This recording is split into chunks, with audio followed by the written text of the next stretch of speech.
at hindi ito maging gaya ng iba pang mga kaso na basta na lang nalimutan, basta na lang na-dismiss, na wala ang ebidensya o kaya nagkaroon ng acquittal sa ating korte.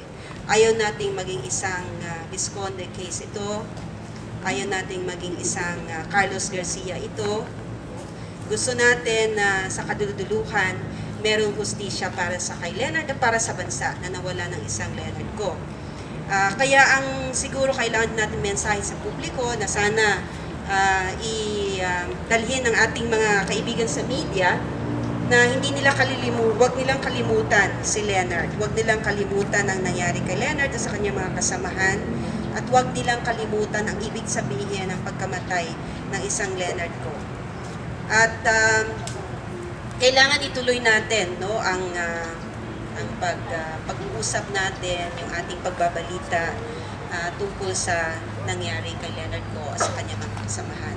So sa 40th day na ito, kailangan nating ulit-ulitin yung pananawagan natin para sa hustisya. Marami pong salamat.